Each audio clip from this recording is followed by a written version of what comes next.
what percentage basically of your costs should be humans? How do you answer that question properly? The other thing is the top line conversation totally fell out of the discussion.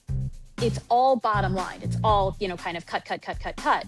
If you tick someone off so much with a chatbot that they don't want to be your customer anymore, your revenue comes down, right? Nobody's talking about that side. Or if you damage your reputation as a company because you become associated with really catastrophic layoffs. And this is what this binge and purge cycle does to companies. So not only is it inhumane to the people involved, but it's bad for the company. Being a constant revolving door of talent is not a healthy way to operate. I'm Melissa Swift, founder and CEO of Anthrome Insight, and you're watching Macro Talk with Hope.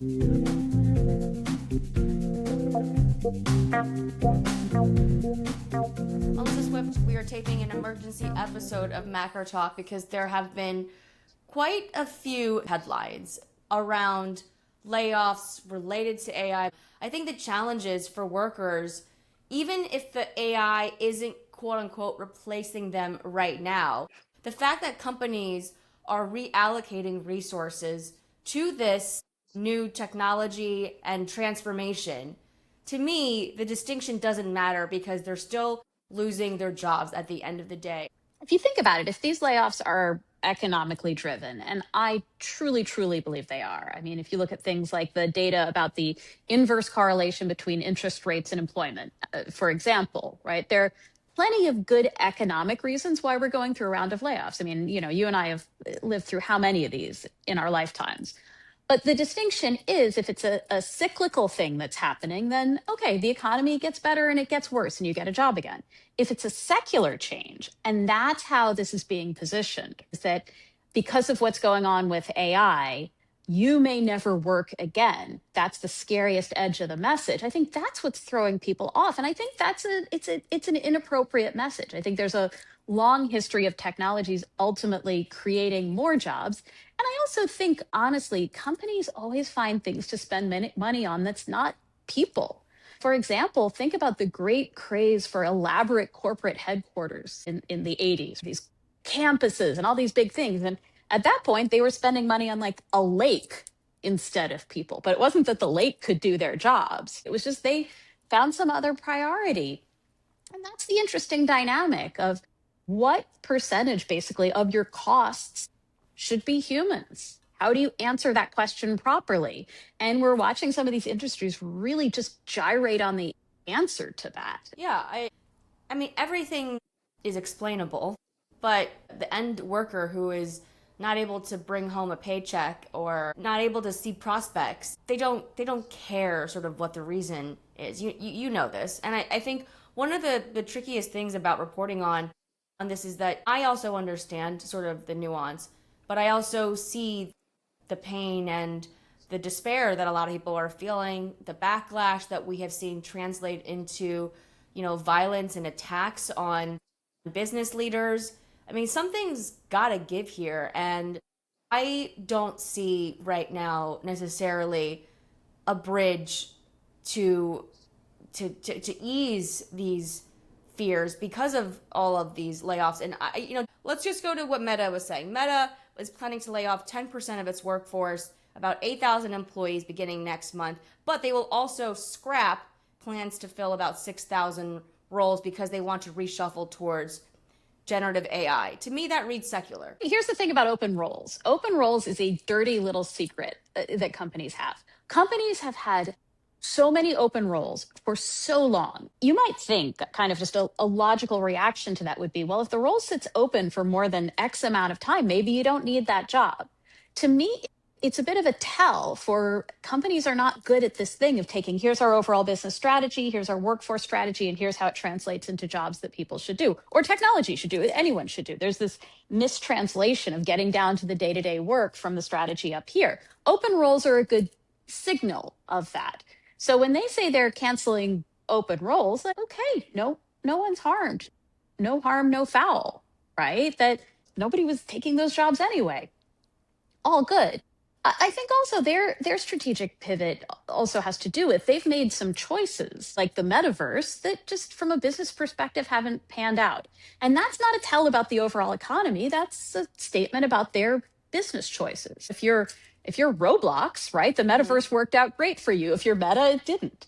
These things happen. Turns out the target audience was 11-year-olds. Who knew? But these are kind of normal business phenomena. But what's happened is all the cultural myth making and the lionization of tech companies that we take a signal from a Meta much louder than we take a signal from, let's say a General Motors or an IBM, right? Let's just take some sort of like older American companies. So when we hear that they're doing something, it sends these shock waves. And also a lot of the media is sort of amplified through, I mean, you just spent some time out there. A lot of the media is amplified through kind of, I think, sort of San Francisco, Silicon Valley echo chamber in the same way that sitting in New York, when financial services starts to experience wobbles, right? We feel it so keenly because it's like the local game in town.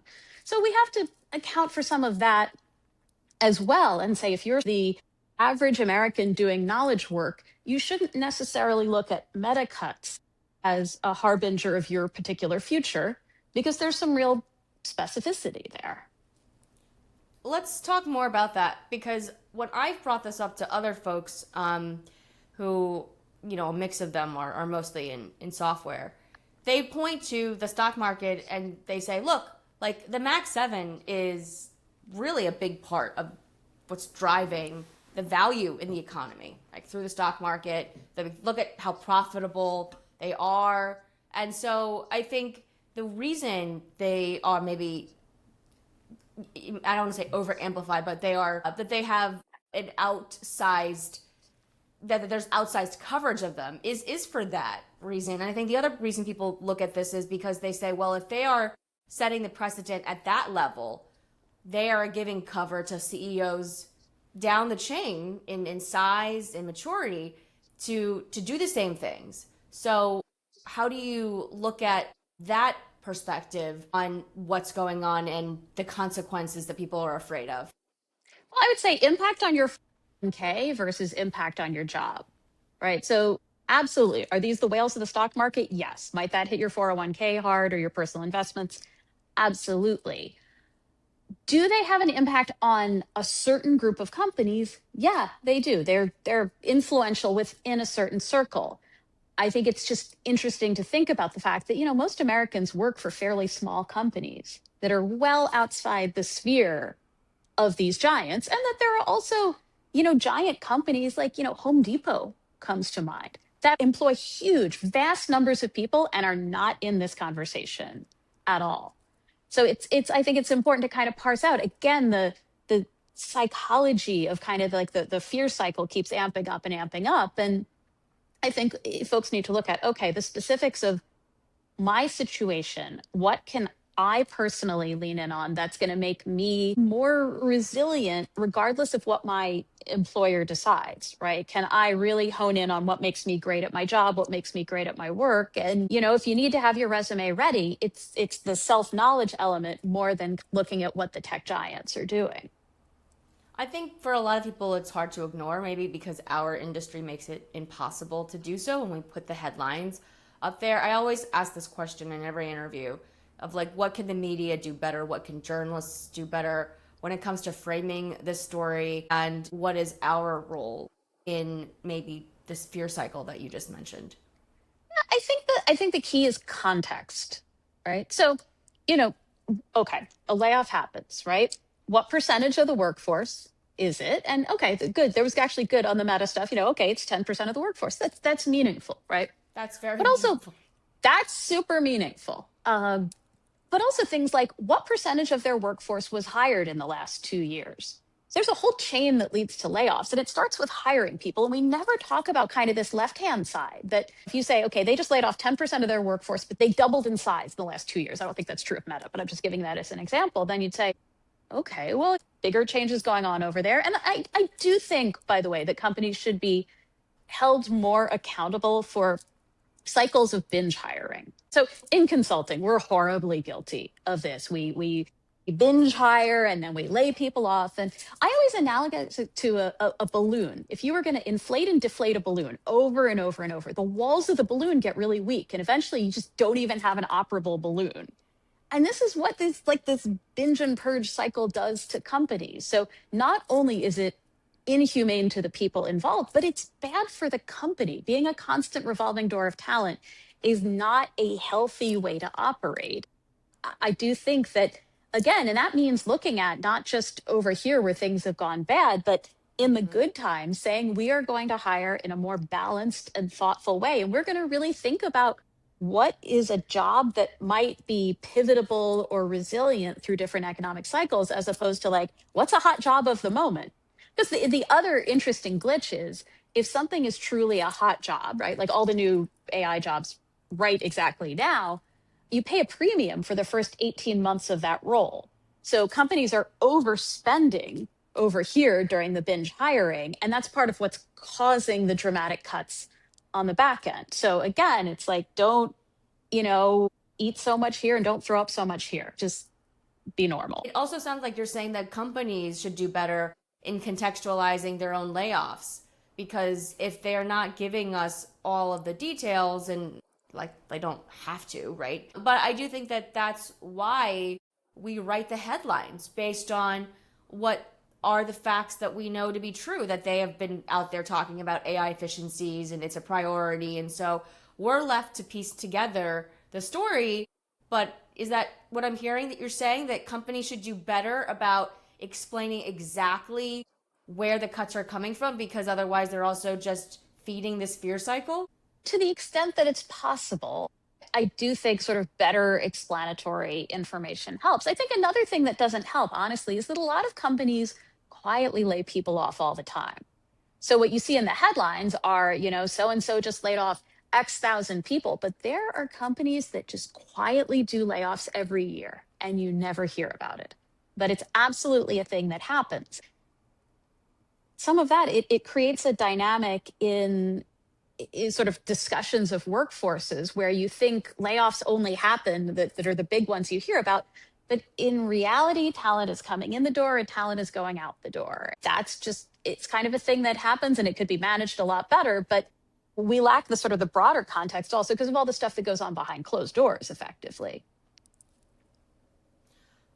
I just think, I think everyone, well, this is, I guess, how I personally like to live and how I see things, but we all have responsibility in our own ways. And so what we do on an individual basis has an effect on somebody else, whether we know it or not. But yeah, you're reticent to say that companies are accountable and should give more, because maybe to the extent that they can or won't.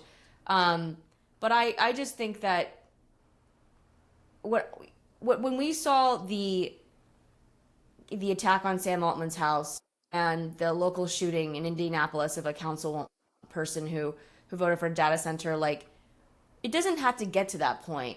And maybe this isn't my job as the journalist, because I'm supposed to just report on what's happening.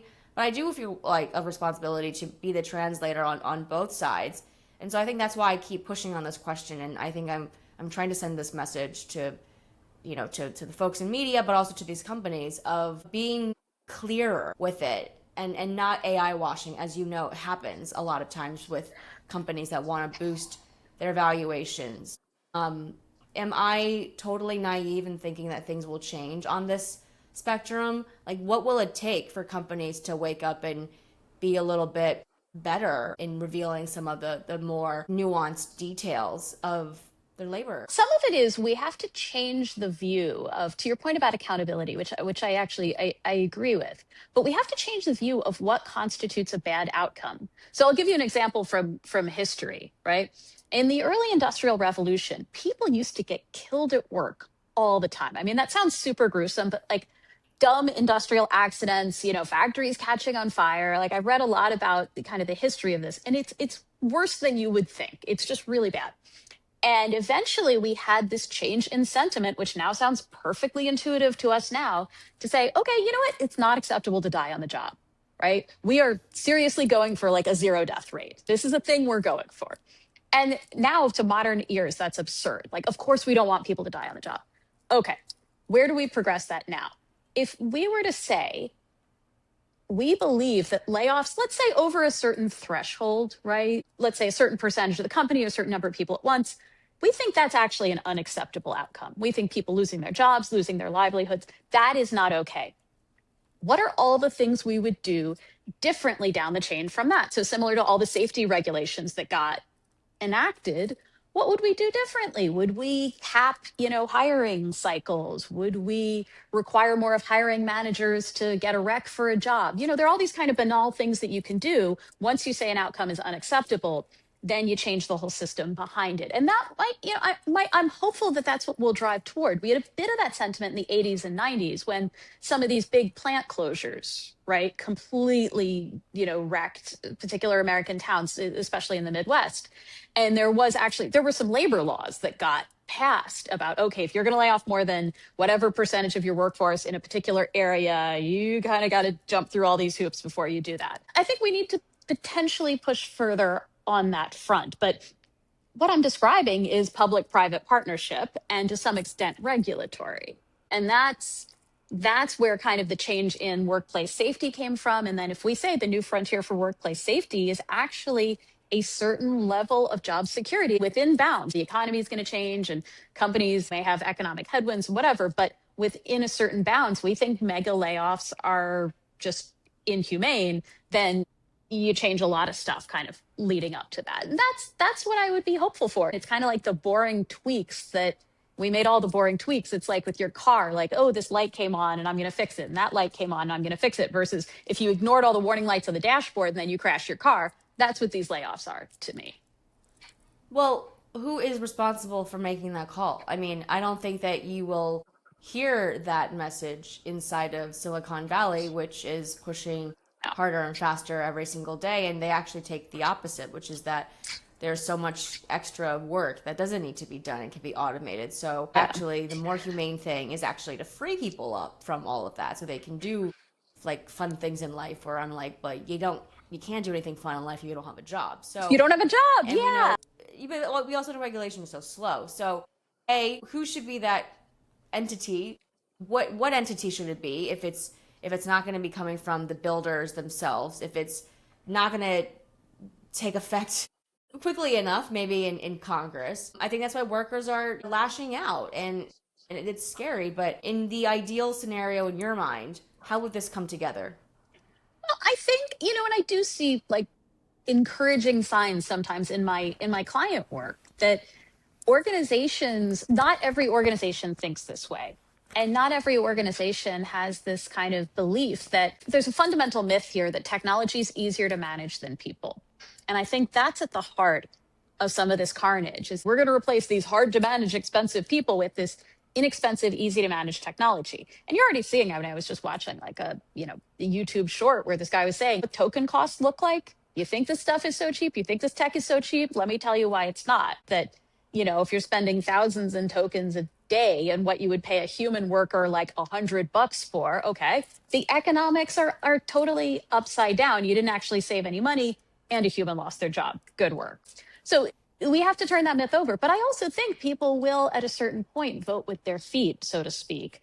And companies that take the opposite point of view get the good talent and outcompete. And the market will potentially solve for some of this, because I do think, there are companies with really good energy on this subject. You don't hear about them in the news. If it bleeds, it leads. They're quietly companies that are saying, okay, we're going to, a great example would be actually the manufacturing industry. Like, I don't know the last time you went to a factory was, but robots galore on the factory floor.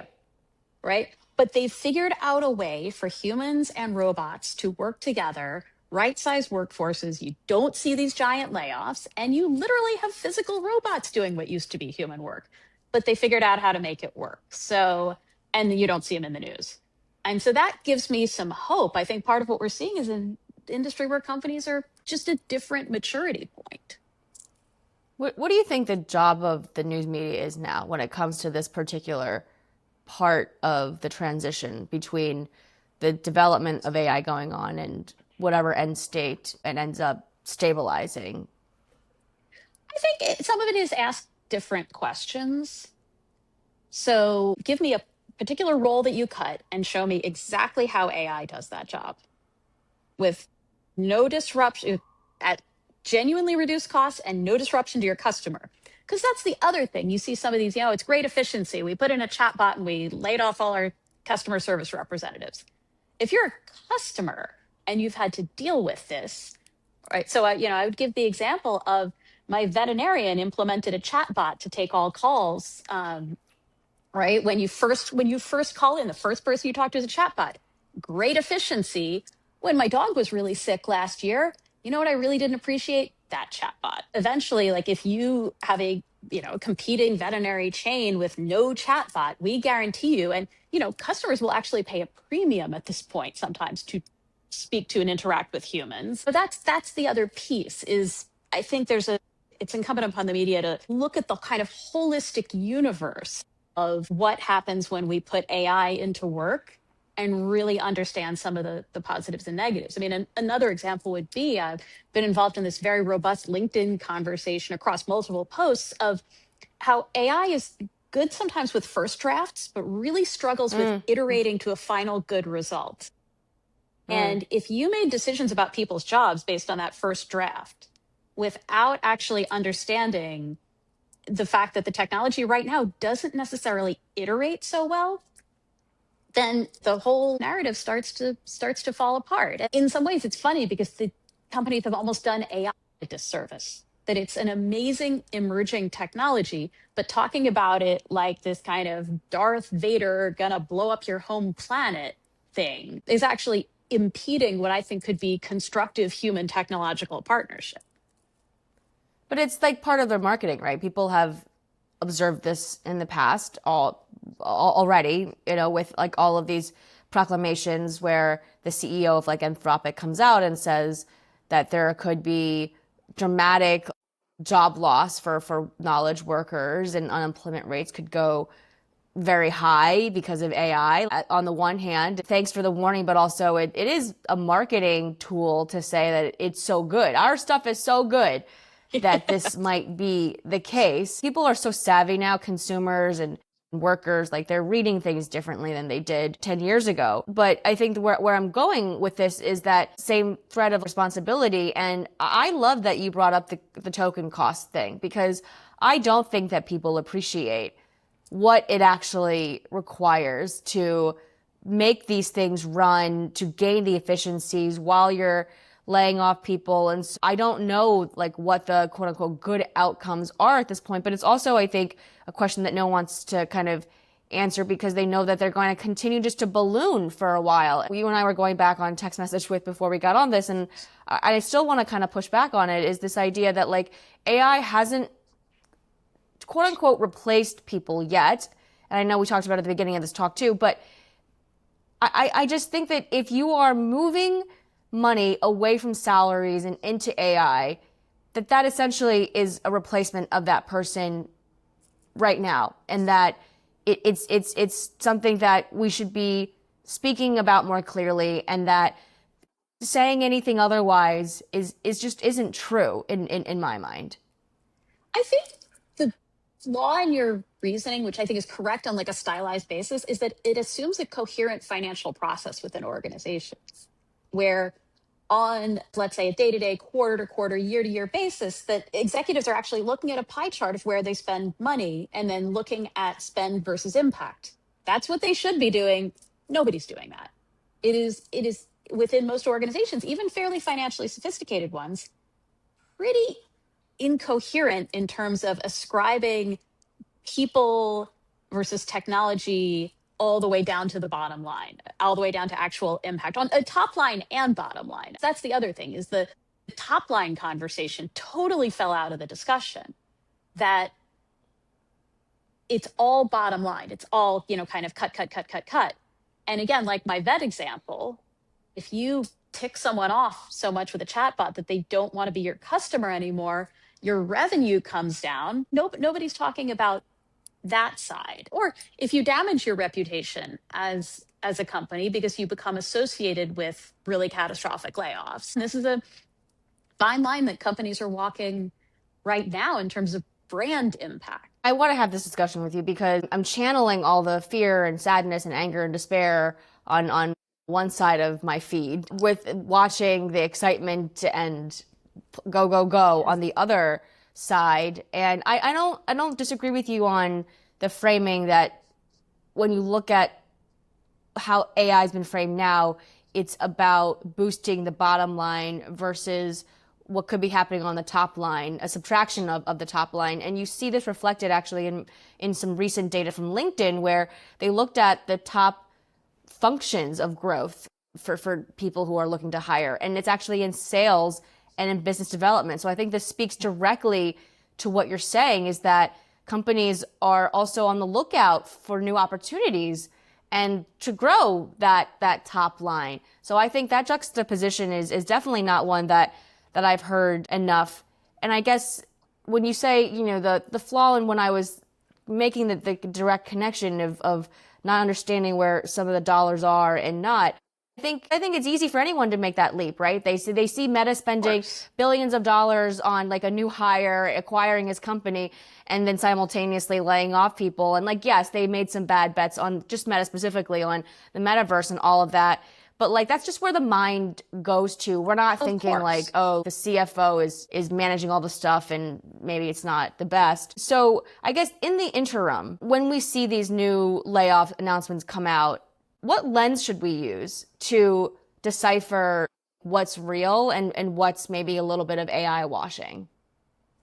Well, number one, look at actually what kinds of jobs are being impacted. There's kind of these popular sort of like boogeymen of job types to go after. So middle managers, great example. And the second you say middle managers, everyone's like, middle manager, like it's this visceral, like nobody likes middle managers. I've been a middle manager. It's not necessarily like the funnest job to do, I gotta tell you. But what middle managers are responsible for is basically the care and development for sort of like the front line and the lower echelons of the organization, the folks closest to your customer in many ways. And so when we get rid of middle management, that just seems just empty and useless.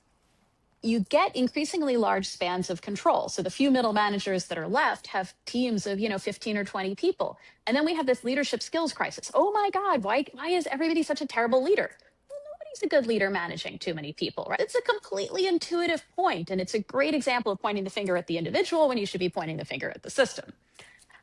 So, that as a for instance, AI isn't doing middle managers' jobs. Like, come on. Then there are the functional roles. So, IT, HR, and I am really having whiplash on cuts in IT, even as we grow to be more technologically driven. Because it's something interesting and touching that I've heard across organizations is that people are anecdotally learning about AI from the IT people they work with. And that's really cool and great. That is informal peer-to-peer learning within organizations, which remember, it's like 70, 20, 10, 10% training, 20% learning from others, and 70% on the job. So what these guys are doing is in the 70 and the 20 buckets. That's fantastic. Why would we be cutting IT right at this moment? Doesn't make a lot of sense. It's this belief that, okay, well, we've automated coding. Well, I don't know if you saw the statistic that came through on LinkedIn the other day that I think it was one company said that error rates of bad code had gone up something like 850%. And we're also not taking things like that into account. We're not taking into account if I'm somebody doing crucial work and a call to the IT help desk suddenly takes an hour instead of 10 minutes, right? That's 50 minutes of productivity I just lost. If I'm a highly valued employee and I have an issue and it takes 4 hours to resolve with HR instead of 1 hour because you cut all the HR people, that's a productivity drag too. And there are organizations that are going to say, well, okay, they're laying off all their great IT people. We'll take them. And they'll compete better for that. Well, and you, I think, have a very strong point of view on what happens to organizations when you do carve out the infrastructure layer. You talked a little bit about middle managers. I've written about why middle managers are important, by the way. I think that the right middle managers, I've reported into many of them, They have a critical role in morale, in communication. They have a tough job managing up and down. There's lots of people who manage up well, Melissa, as we know. And a smaller subset who can do both. Absolutely true. Yeah. But like and we wanted to talk about this topic today too because of what we've seen the headlines say about what Deloitte and Zoom, just two companies that have been in the news in this recent week or so around pulling back on benefits for this group of workers, specifically IT, some admin roles, some finance. Are these more exposed to AI than other roles?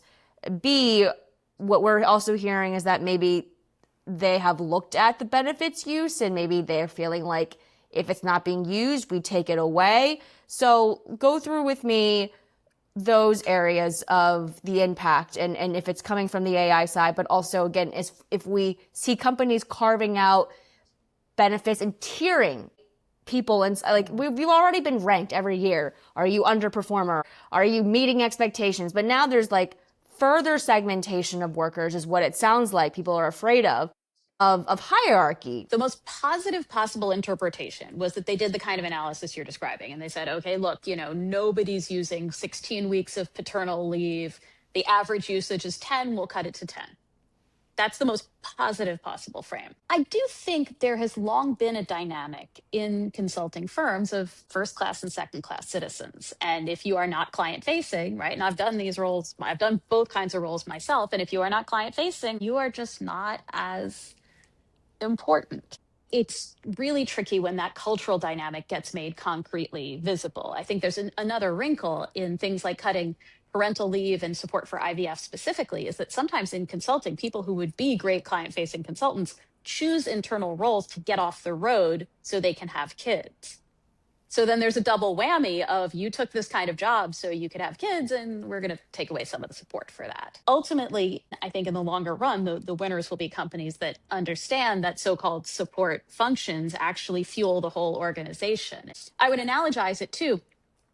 I'm just going to do arm day and leg day at the gym. I'm not a major gym rat, so apologies if this analogy falls apart, but I'm just going to do arm day and leg day at the gym, and I'm never going to exercise my core, right? They call these people, the core in the Deloitte nomenclature. But actually, it's very hard to be strong in your whole body if your core is weak. Organizations, if you have figured out how to run an outstanding IT department, of course that's a source of competitive advantage, right? If you're in an organization where technology generally works well, and when it breaks, it gets fixed quickly, right? Of course you run better than your competitors. And once you take it to that level, everyone's like, yeah, okay. But again, you have to translate it back then to, okay, well, what is actually the right IT workforce for that model? And one where you're fixing, 850% more, bad code, that might not be exactly the right model. I was talking to somebody in San Francisco around the length of time that the executive has in their mind around the strategy that they have to transform a company for X, Y, or Z reasons. And they made a funny quip around it's funny, like a lot of these strategies are around 2 to 3 years, which is the average tenure for a CEO. And I love this little quip because I think about this all of the time. It's a joke, but it's based in reality, which is my fear in having worked in corporate and now as a journalist looking at why bad things happen sometimes is you're optimizing for your time in the position to get a better raise and get a better title. And so my question to you is who is thinking about the longer term? I hear this all the time from economists and whatever. It's well, in the longer run, it'll be better when companies don't pull back on DE&I because they'll be able to gain more talent. Or in our just general conversation today, companies will be in better shape longer term if they don't cut out the core and think about their messaging about AI and hiring more for the top line. But where are these companies? I mean, to your point, we don't talk about them. They're not coming to me. This is a call out to any company who's doing it. Please come to me if this is actually how you think. Or maybe it's not as sexy or not as doom and gloom. But I do worry that there aren't enough people in positions or are in positions of authority and change and power and influence that think longer term enough where they can give people the sort of, ease of feeling that there is going to be some level of job security. So A, am I totally off base here that there are maybe not that many of them, or is it more the case that they're not talking about it because it's not super glamorous and sexy because people care about the bottom line? Like, what's going on? I I think it's to your point. You get punished by the street, and you get punished by, specifically every little movement is magnified today by algorithmic trading. So you've got this kind of goofy thing where like we make all these crazy statements about technology to make technology happy. There's not a human in the loop sometimes in the way that you would want. So yeah, so the companies that are doing the right thing, I would point to whole sectors. In general, the pharmaceutical industry takes good care of their workers, and there's data that shows that they spend more on training and things like that, and they have better retention. If you look at average tenure at a tech company versus average tenure at a manufacturing company, it's like 5x or 4x or something like that. It'll show up in certain data points that they're just kind of whole industries that maybe operate in a less flashy, saner manner where their workforce balloon isn't constantly being inflated and deflated. But the industries that we look at, we tend to look at professional services, technology, financial services. These are just louder, noisier industries, and they gyrate more. Okay, so it's happening. I just don't hear about it. They just don't talk about it. And so we are stuck with the doom scrolling narratives because that's all that is being discussed. That's kind of what I'm hearing from you. Yeah, they fear, I think, being actually, kind of punished by investors for saying we're not going to make these dramatic cuts. I mean, it reminds me of, I interviewed for my book a former chief supply chain officer for a really large company, and I was like, okay, how do you keep supply chains from getting totally chaotic? And he said, you have these like little pockets of redundancy, right? You have like extra stuff, but you squirrel it away and you don't talk about it, because if anyone notices that you've squirreled away some redundancy for a rainy day, you'll get in trouble because everything is supposed to be optimized, fully optimized.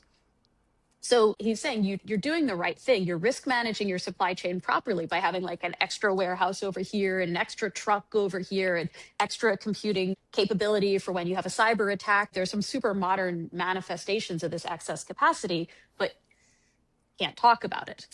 This is a version of that. The ideal organization is not optimized down to the penny, but you can't go around saying that.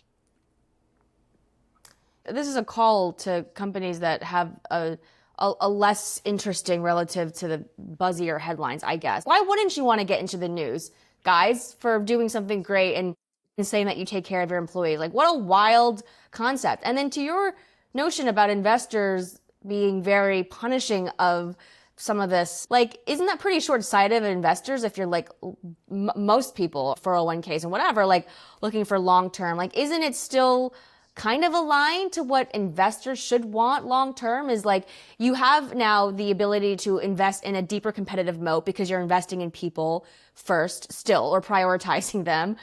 You're gonna get better long term results because you're gonna have stability in your core. You're not carving out this section of your organization.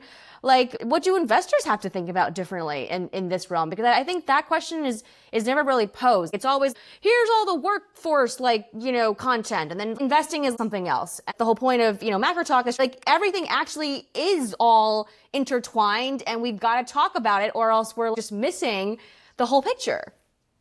Yeah, I think it's this myth of the hyper optimized organization that runs perfectly efficiently. I think there's just a myth about what that looks like, that just you have to just go cut the fat everywhere. It's interesting if you look at some of the debate around GLP-1s, that people are starting to say, actually the human body's supposed to have a certain amount of fat and it serves a medical purpose, right? And you guys are losing muscle too, right? I would analogize it to that our view of, it's like, what was that funny meme about, you may not like it, but this is what the ideal male body looks like, and then it devolved into people showing pictures of their French bulldogs and stuff like that. I have got to look that up. I have not seen that one. It's not on my timeline. My algorithm is not serving me that, but I will look it up. It's a fantastic meme, but yeah, but this is what the ideal company looks like. We have basically the wrong view. It's like we want somebody who looks like, I don't know, someone who looks like Kate Moss in the 90s to, do a triathlon. And then if you look at real triathletes, they're lean and muscular. Companies gotta have like the right mix of these attributes, but our mental picture's wrong. It also just calls to mind like you can get a lot of attention for doing something really cool in the interim and like going hard and like this is how you grow. But like the slow and steady tortoise, which I feel like my core personality is maybe more like it's just not as fun and exciting. Like boring is boring, right? I feel very boring when I'm like, can't we steady and stable and sustainable? But I do feel like sometimes the companies that are thinking about their own narratives are maybe also operating in this way, where it's let's not make waves, let's just do our thing, and then let everybody else just kind of suck up all the oxygen and it's fine. Yeah, and I do think there are companies for whom quiet is a strategy. I truly do. I do believe that. And it's a viable one. But to your point, it's as entrepreneurs, we see all the hustle culture stuff. You feel drawn into that narrative. But yeah, big companies have their own version of it, that everybody wants to be doing the cool dramatic stuff. And, at one point I actually dug into this from a research perspective of were layoffs helpful or harmful economically, ultimately to companies. And I believe, and I actually want to now from having this conversation, I want to take a look back at the data, but I think they were ultimately harmful in many cases. That Really?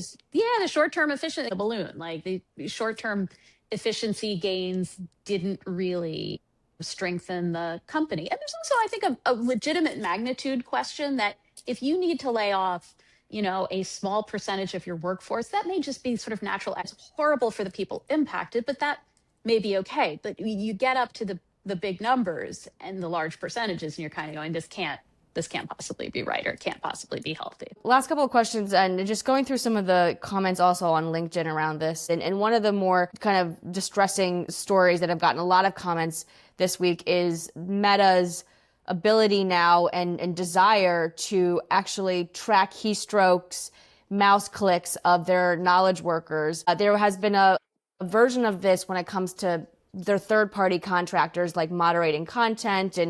And so there's some really good analysis around where this could go for Meta specifically, but whether it could spread to other companies as they're trying to develop agents for their employees or digital twins. Give me your perspective on A, how likely it is for other companies to do what Meta is doing, and B, what this means for Meta's own workers, their culture, their products. What does it signal about this agentic hybrid workplace culture and workforce that a lot of companies have been talking about? Well, so first of all, for better or for worse, keystroke tracking has been out there for a while. And this is something, it feels really super Orwellian, but everything from just kind of productivity and activity, are people there doing the work, especially for remote workers, all the way up to if companies, let's say, are going to outsource a portion of their workforce to a different geography, sometimes they will use keystroke tracking to try to understand the working patterns of the workers whose jobs are then going to go somewhere else to a different human in a different country, but that job is going away from that particular person. So understand that as kind of the baseline is this it's not new stuff. And then the question is, can you sensibly replicate a person's work based on keystroke tracking? Maybe for the most mechanical work, but most mechanical work has already been automated. Things like RPA, robotic process automation. That's not advanced AI. That's actually kind of boring technology that companies actually love because you're just automating tasks. A lot of that has already gone on. And then this is the calculation companies have to make. If you could capture 80% of a job through keystroke tracking, that sounds great, but it might be that the 20% you can't capture are the really high risk or high reward situations. And you might not want to give that 20% up. I struggle to see a world where we genuinely back out the absolute complexity of even the most boring knowledge work from keystrokes. It's this fantasy of tech is easy, humans are hard.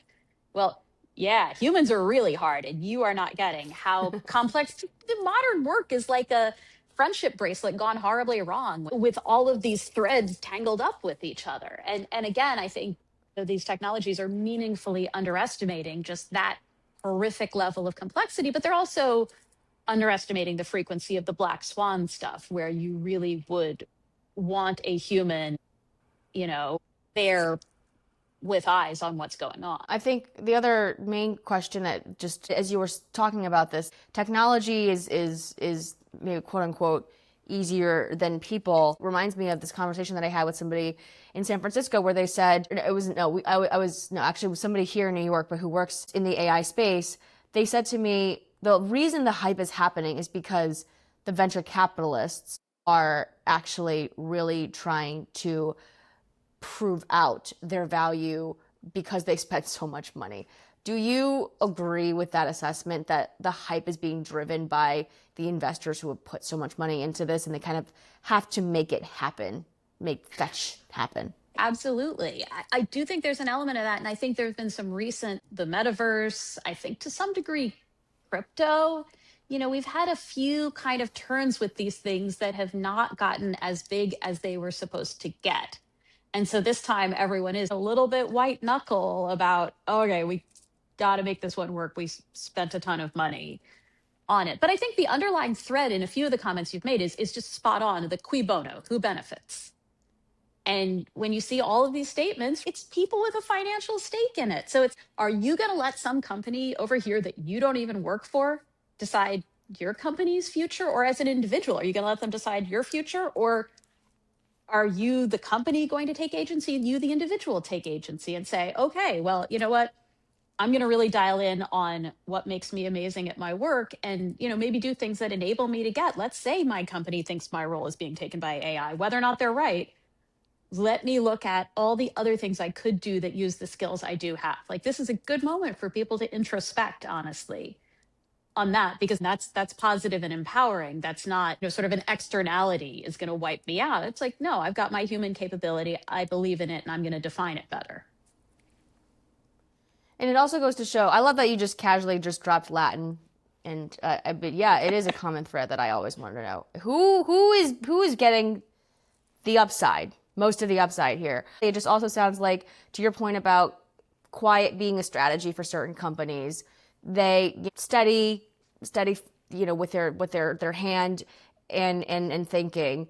It is the way that a startup company operates is going to be different because they're going for a shorter term outcome.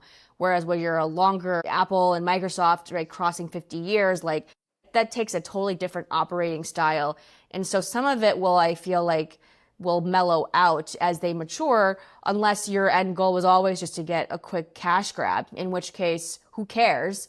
Just paddle as fast as you can, burn it all down later because you were never in it for the long run to begin with. I think that's where I'm seeing and hearing from you too, is we could be better as consumers of this information, of the news, of understanding which company is which. Does that sound like a more comprehensive overview of sort of like who's doing what, why it's happening? Absolutely. Absolutely. And that we might have at some point a regulatory change. The banks operate so differently than they did before the 2008 financial crisis. And that's been a combination of regulatory pressure, but also those organizations taking a thoughtful look and saying, what would it mean to be one of those companies that's in it for the long haul, right? We don't want to be Bear Stearns where somebody's chipping the name off the door.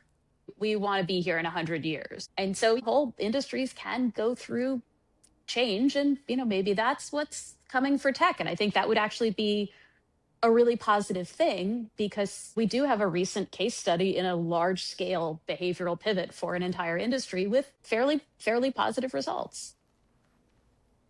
I want to talk to the people who want to build for the longer term.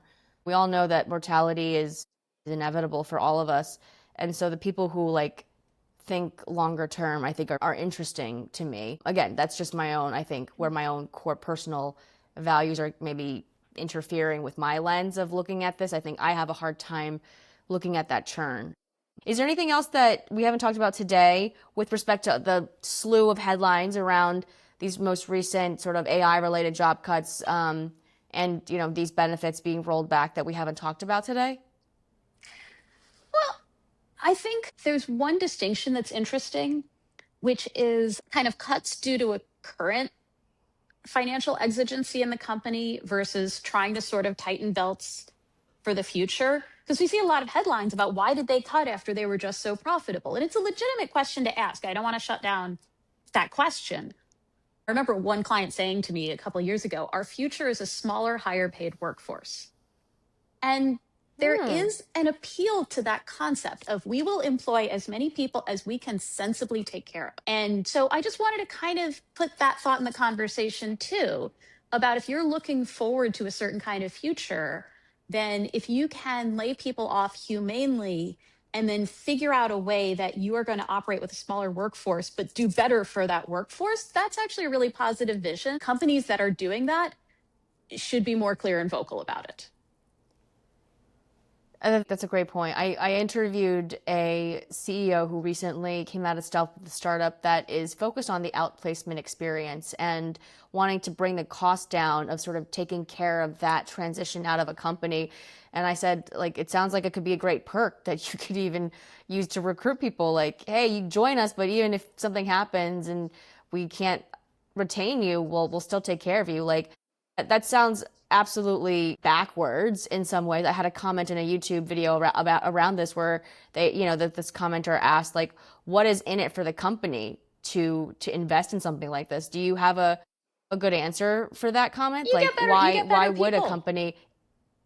I think you get better people. You get people who care about their overall career. So if a company says, I'm going to invest in your overall career, and that means I'll train you while you're here, but also I will help you with the next step if it comes to that, then you might get more of the kinds of employees you want for whom it is more of a piece of a career and not just like, all right, next job. I think that's the win. Well, we talked about a lot today, and I think the through line from what I'm hearing from you is it's not just the AI narrative that's clouding things. We've forgotten that the economic changes have played a big role, but because the companies that are in the news are so outsized in investors' minds and in the values of the market, and that companies have quiet strategies, we are seeing it over-indexed in that way. But that for the most part, the economy and jobs, relatively speaking, still pretty stable right now in the US. And so I think it's hard to ease people out of that. But that's why we do this, because we want to put the reality out there and not add to the fear cycle. Yeah, absolutely. And I just appreciate going on these deep dives with you, because this is the conversation that needs to happen of let's test the different pieces of truth and figure out which ones hold up. I love it. Well, maybe we can do it more often, Melissa. We'll see. Definitely up for that. All right, we'll leave it here for today. We had a lot to talk about that we got to talk about, and I'm sure next week we'll bring something brand new. So thank you for being on this emergency episode of Macro Talk. Thank you.